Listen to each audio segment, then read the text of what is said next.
Hi, Cal. It's Tuesday. It's the first day of March, but in my heart I know it's still the last day of February. I don't care what the man says.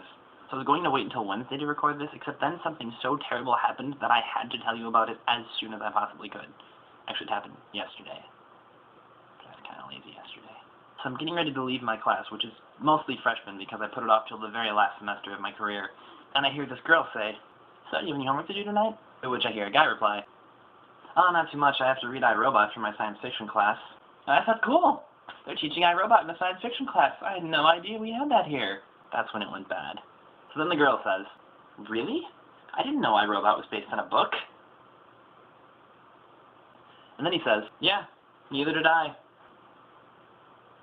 And then I hear no fewer than 5 other freshmen all chime in about how none of them knew that iRobot was a book. Of course it's a book. It's Isaac Asimov. He basically invented the robot genre. And this book was published in 1950, so it's not like they didn't have time to hear about it. I mean, this is the book that got me into science fiction. But not this one specifically, although look at the great 70s robot. And I'm not saying that I didn't like the movie. A lot of fans didn't, but I didn't really mind the interpretation that they took with it. But when I heard 7 students talk about how they did not know iRobot was a book, nerd rage. And then the girl said because Will Smith was in the movie, it must be a pretty good book. Which, granted, she has a point, although he should not be on the cover of this book. But anyway, what I'm trying to tell you is that I fear for the future.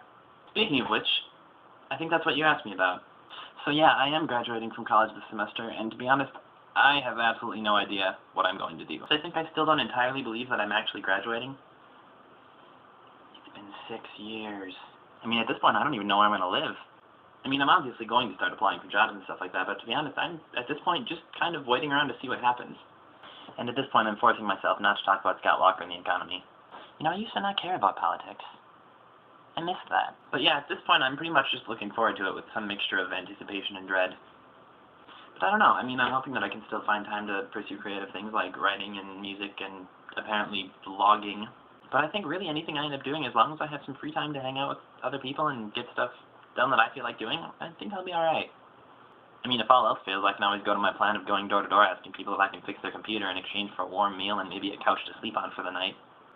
So yeah, pretty much my plan is that I don't have a plan, which has worked out for me pretty well in the past, although I got to imagine that at some point that's not going to work for me anymore. So I guess right now all I'm really doing is not worrying about the future and just sort of taking it day by day, which is probably good because I'd really hate to fail out of college when I'm this close to finally finishing. So there you have it, that's what I'm up to. I think this whole having 4 days between videos thing is a pretty reasonable deadline, so that's what I'm going to give you. And on that note, I will see you next time because I am making homemade pizza dough. By which I mean my bread maker is making homemade pizza dough. Also, I had this entire video almost done, and then I realized I never pushed record.